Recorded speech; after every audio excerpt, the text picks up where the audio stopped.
Comedy night brings laughs to the residents of the Sundial. Large-scale solar power comes to Fitchburg, and one man helps create a program that aims to keep kids off the streets.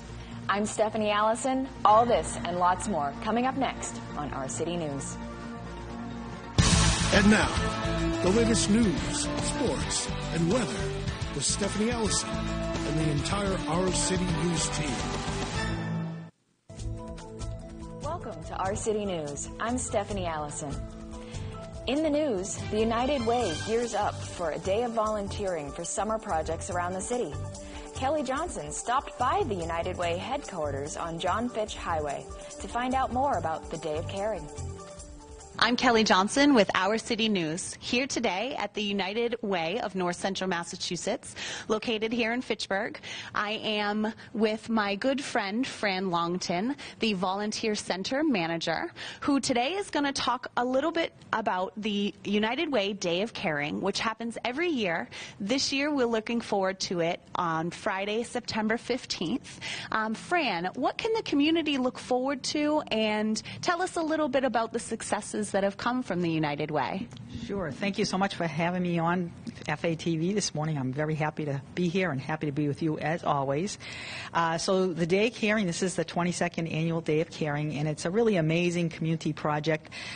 Many corporations have their employees participate. They actually are out for the day in the community, and there's all kinds of community residents that participate. Agencies, right now we're looking for agencies to sign up, nonprofit agencies. And last year we actually had 40 agencies and there were 54 projects. We had 600 volunteers, which was a record number for us, as well as a combat hunger event being sponsored at the Mount Wachusett Community College. This year we'll be having a combat hunger event at Athol in the high school there. So that's another great opportunity for volunteering. So the Day of Caring is a day of really community spirit and making a difference in North Central Massachusetts. We serve 22 communities here from Athol to Littleton, and there's many areas that we need to address in the communities to make it a better place to live, and the Day of Caring is one way of giving the agencies some needed resources and helping them to move forward with their mission and in a way that they don't always have the capacity to do. So that's wonderful. Lots of agencies do. They have things like mailings going on. That's time consuming, but they don't maybe have a lot of staff, so the United Way every year can come in and do something that might be a little too big to take on. So what do volunteers get to do? How can they communicate with you to find these projects? Well, there are many different projects, and there's actually a lot of projects for large groups. So if a corporation wants to have a group work as a team, or some community people or schools like students to volunteer as a team, there's a lot of large outdoor projects such as painting, landscaping, trail building, painting playgrounds. There's a lot of projects to be done for a wide variety of people. And actually, we are having registration. It's now open on the United Way Volunteer Center site, and it's easy to reach through our main website, which is uwncm.org. And people can contact me at fran@uwncm.org, or they can call me at 978-345-1577, extension 311, and I'll be happy to help them register. Agencies, we are delighted if you can step up now and get projects registered, because volunteers are now looking at the sites, and this is your big chance to get some work done, so please register. And volunteers, there's going to be a lot of great projects for you to look at as well. Right now we have about 25 projects, and we hope to have at least 25 or 30 more before we get to the registration cutoff date, which is September 10th. That's all wonderful news. I look forward to the Day of Caring every year, and I look forward to what you are able to do with the Volunteer Center with the United Way of North Central Mass. So thank you for taking a few minutes of your time today for Our City News, and maybe we'll get to talk a little bit more as more events come up. Thank you so much, Kelly, and thank you for all the volunteer work that you do for the United Way. Kelly is a great example of a community change maker. Thank you. Thank you, Fran. More from Our City News when we return. Another great organization helping to make Fitchburg a better place. You can find out more about the Day of Caring by contacting the Fitchburg offices of the United Way. The Sundial living community was roaring with laughs as comedian Tom Hay entertained the residents in the community room. Glenn Fossa was there for all the laughter and the smiles. I could make a choice. I could either marry you, or I could go to jail for 50 years. She said yes, because I was just thinking. Today I could have been a free man.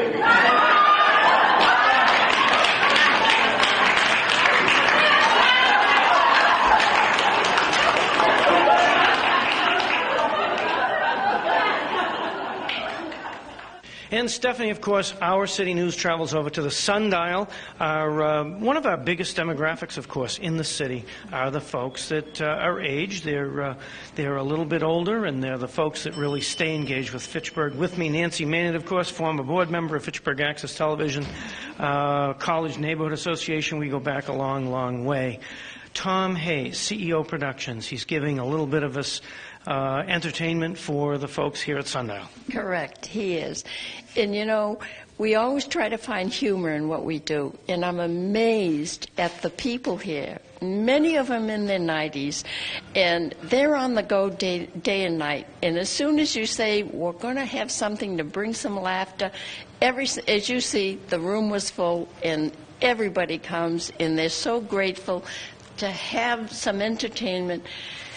It hardens me sometimes when I see many of them don't have families that come to visit them. So we all try to interact and watch out for one another. And it's amazing, Glenn, how these people really help each other. If they need anything, they're there. And as soon as we say we're going to have a little production, we're going to have a potluck dinner, it's amazing the meals some of these women bring. They're absolutely outstanding cooks, and everybody has a wonderful time. And as you can see, we're filling the room, and everybody is just thrilled at what's going on. And you bring a lot of energy, of course. We've known that for a long, long time. A lot of energy in the room. They say laughter is the best medicine, so there are therapeutic parts of today. Absolutely, absolutely, because a lot of these people have a lot of serious physical ailments, and we always try to get a smile on their face. And there's one gentleman that I know of. Every single morning when we have coffee, he comes down, and I'll look at him, and I'll tickle him in the side, and I'll say, come on, where is it, where is it? And the smile comes. This man has had serious health problems since he was 26 years old, and he's now 90 years old, and he's still around, and he's still smiling because he loves to be with the people, but everybody here is helping him, and it's just a joy to see it. It truly is. Well, we're here at the Sundial. Thank you, Nancy, for bringing joy to others, and, of course, Tom Hayes, the comedian that we met. And Our City News continues. Stay with us. We'll be right back with more from Our City News on FATV.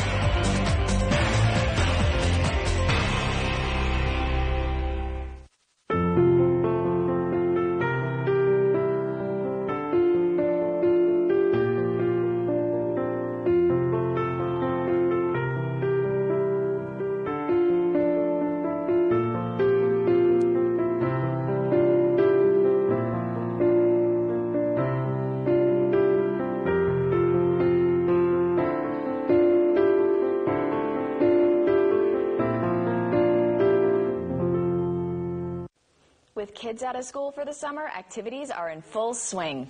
One man is doing his best to bring kids together at area skate parks to provide a safe, clean, fun environment for everyone. Our city's Samantha Morton has the story.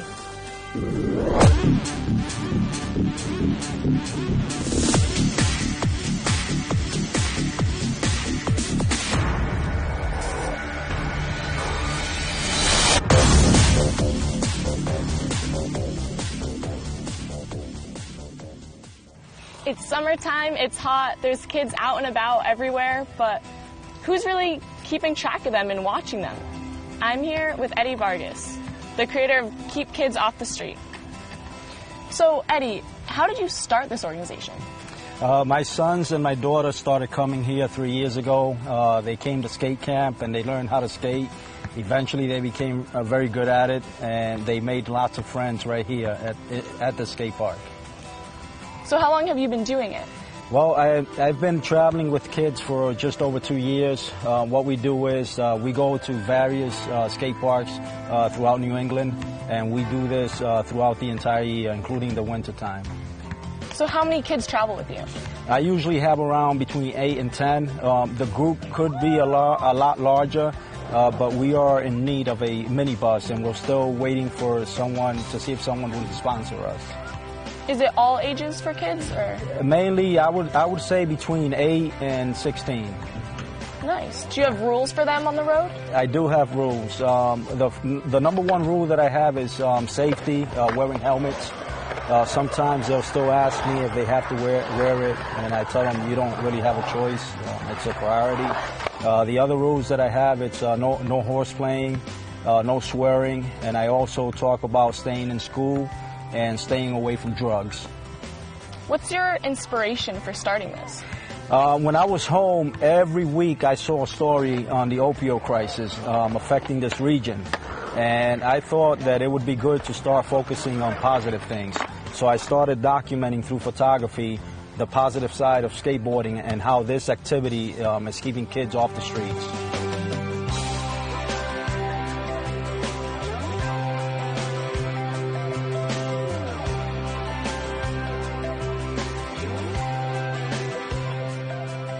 So what do you love about this? What's your favorite part? Okay, my favorite part is just watching the kids getting along, bumping fists, helping each other out. Like when somebody's trying to learn a trick, the next guy would come along, even older folks would come along and just guide them and coach them through, you know. So, and everybody just, you know, it's a community.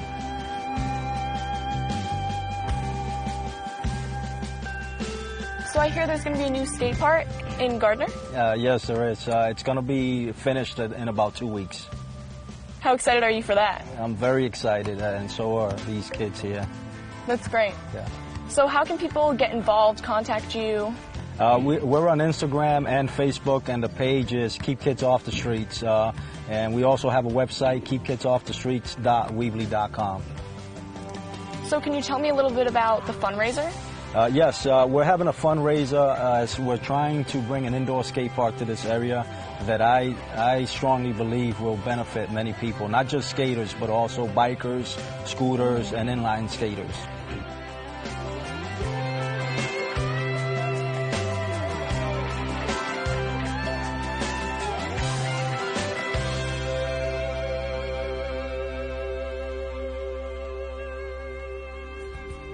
It's great to see organizations like Keep Kids Off the Street, run by Eddie Vargas. It helps keep all the kids safe while still having a great fun time at the skate parks. Everyone looks like they're having a really good time. I'm at the Ryan Jobart Skate Park. I'm Samantha Morton. Back to you. If you know someone who wants to help, you can contact Keep Kids Off the Streets on their Facebook or on their website, keepkidsoffthestreet.weebly.com. With so many options to eat healthy these days, many people are looking to take advantage of the farm-to-table lifestyle. Fitchburg has a great outlet that adds even more value doing just that. The downtown farmers market is in full swing every week right on the Common. Glenn Fossa stopped by to see how it all works.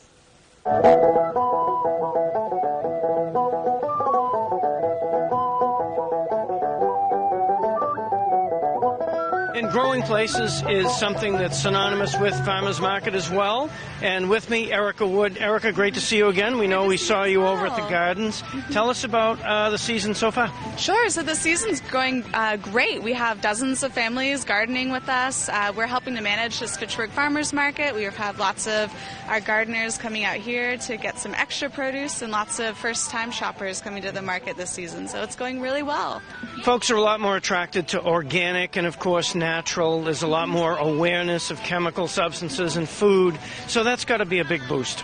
Yes, absolutely. People want to come here and get something that's fresh, local, healthy, and be able to talk to the farmers here and just determine where something was grown, how it was grown, and be able to create that relationship with the person who's making it for them. Right. So every Thursday, right here in the Upper Common, yes. Fitchburg Farmers Market. Every Thursday we'll be here, and if you ever want to learn how to garden or get involved with the community gardens or be a part of the Fitchburg Farmers Market, you can come to the Growing Places table. Yeah. Thank you, Erica Wood. And of course, right behind me, Concerts on the Common beginning. Our City News continues.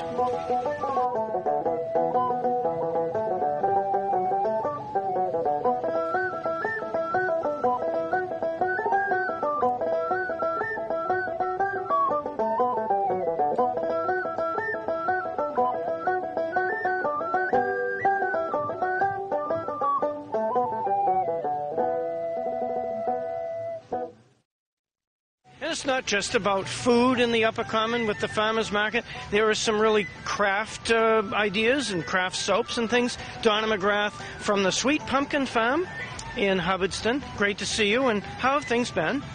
Things have been really great, actually. It's been a wonderful season out here, and it couldn't be any better, to be honest with you. So you've got some really cool ingredients in these soaps. Tell us a little bit about what goes into that product. Well, aside from a lot of TLC, obviously, it all starts from the barn, really. We've got about 9 goats and milk them twice a day, and all of that wonderfulness goes into our product. The milk goes into the soap and the lotions, and we also use natural essential oils as well as earth minerals and our own lavender flowers and other herbs in order to top them off. It's really just a really clean product. So a person can go from farm to table, but they can also go from farm to bath. Pretty much, you got it. Yep. Absolutely. Donna McGrath, thank you so much for joining us here, Our City News. Farmers Market, Concerts on the Common. We're downtown Fitchburg, and it's happening now.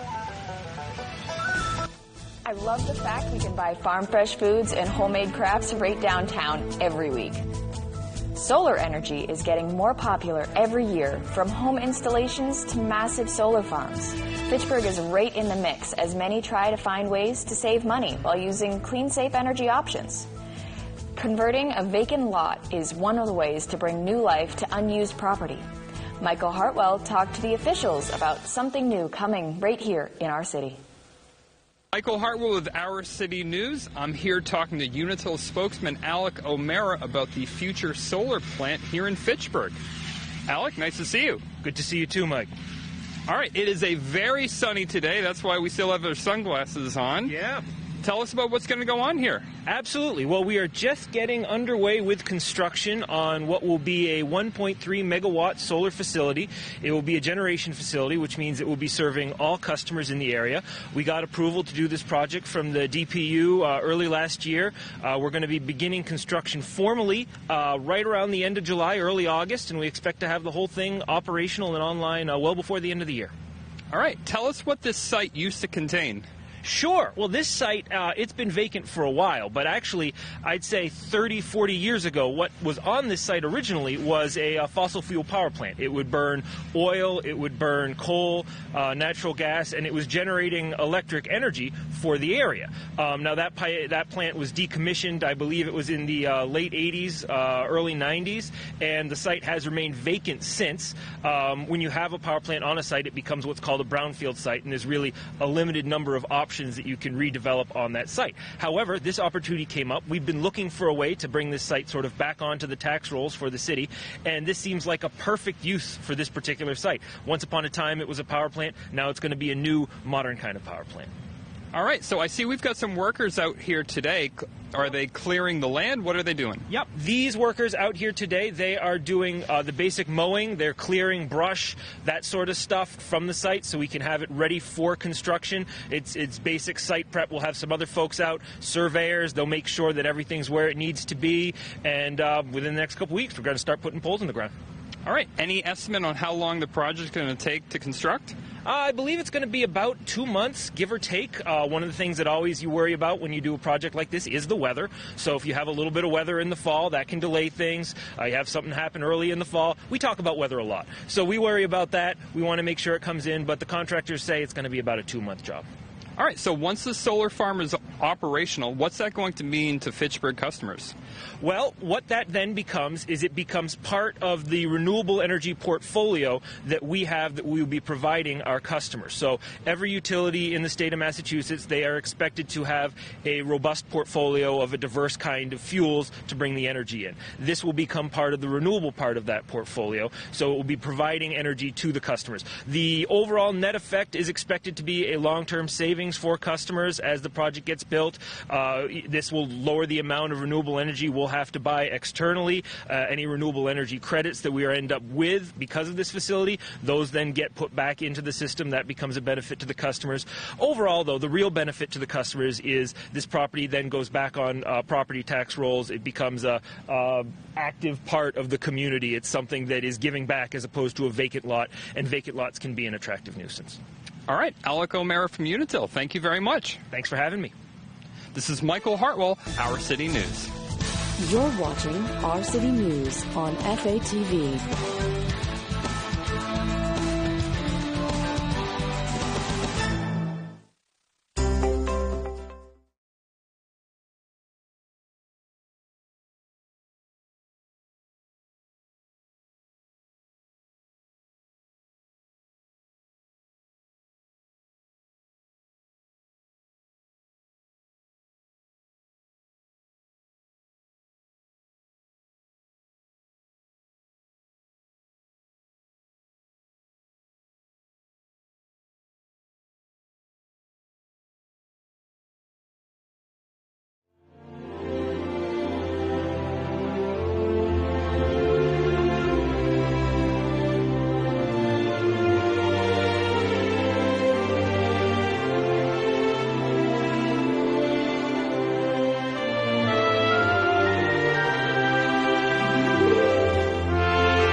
Memorial Skate Park was the dream of one family who suffered a tragic loss. The Ryan C. Jobert Skate Park was a way to give back to the community of Fitchburg while remembering a son and a brother. Samantha Morton talked with the relatives about what it means to have this park and how it all came about. I'm Samantha Morton for Our City News, here with Sean Jobert at the Ryan C. Jobert Fitchburg Skate Park. So, Sean, can you tell me a little bit about this skate park and the story behind it? Yeah, sure. Ryan Jobert was a avid skateboarder, my brother. He passed away in a car accident in November of 2000. My parents were upstairs one day, and in his backpack he had a drawing for a skate park. It's something he always liked to do, and mechanical drawing, graphic design, things like that a little bit too. After some thinking, his friends, our family, we decided that that's what the city would like, and that's what the city could use, so we all raised money for a couple years, and we still always do things too to gain money. But we had this land from the city, and we were able to raise enough money to buy this, build the park.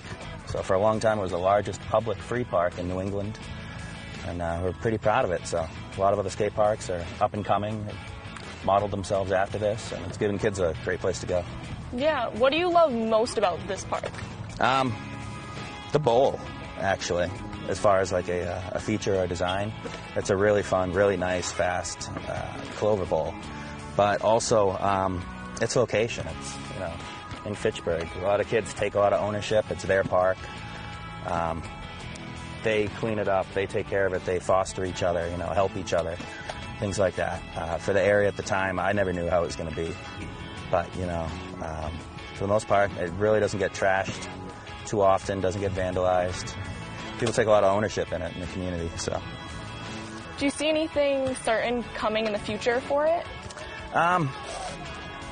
Yeah, possibly. There's always different ideas, that the foundation is throwing around and throwing things. We still do the skate camp every year sponsored through the city recreation department, the Recs department. And that's where they'll take a week of campers. I think about, I'd say no more than 30. I think they always limited it at that. Monday to Thursday for 3 weeks. And they'll provide instructors and lunch and kind of just hang out with the kids, teach them how to skateboard for anyone who's interested, and for kids of all ages. So. How long have you been doing that? That's been going on for over 10 years now. So we started doing that. Now that the city, it's pretty much handed off to them. They're doing it, and keeping it up. So we're really happy to see that, and we're proud of that too. So how can kids and teens get involved in the skate park?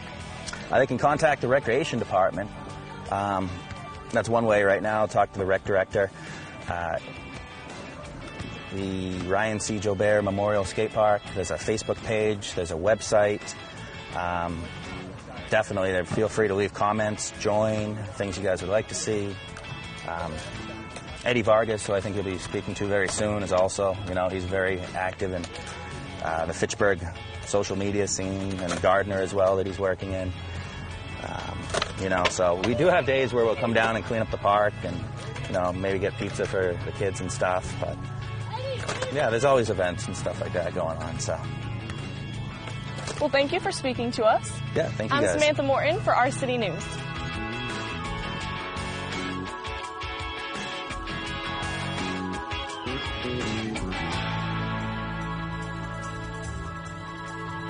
This week on FATV.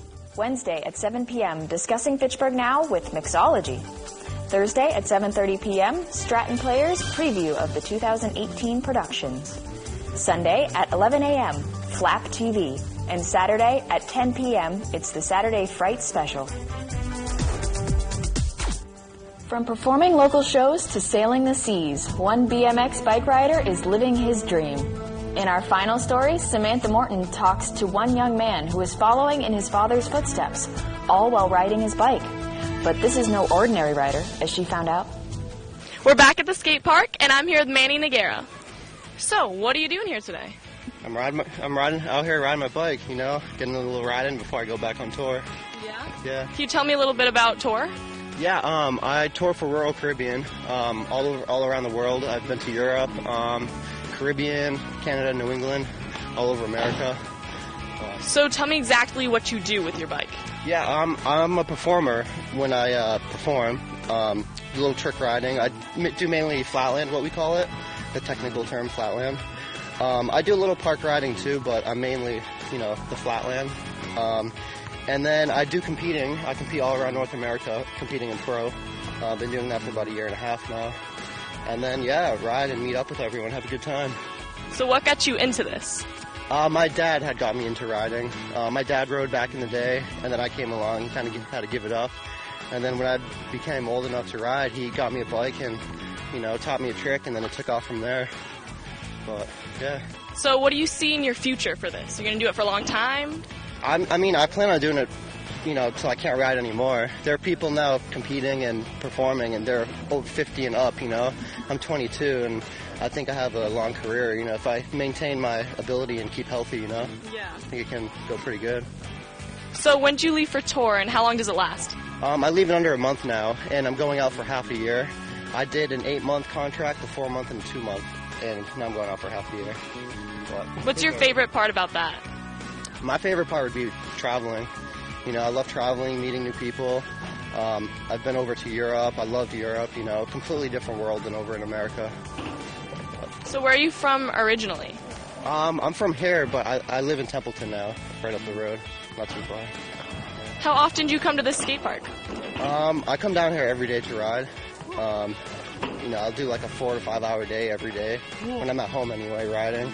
To learn, either I'm learning a new trick or like getting a routine dialed in. It'll vary. When did you first start? I think right when I had turned 15. I've been doing it for a little while now, but not over, not too long really.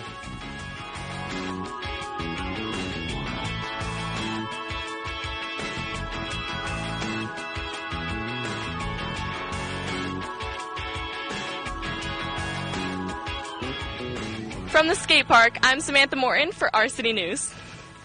You can always count on Our City News and FATV to bring you the latest in news and events that affect our area. If you have a story you'd like to share, email us at ourcitynewsfitchburg@gmail.com. I'm Stephanie Allison, and have a wonderful day.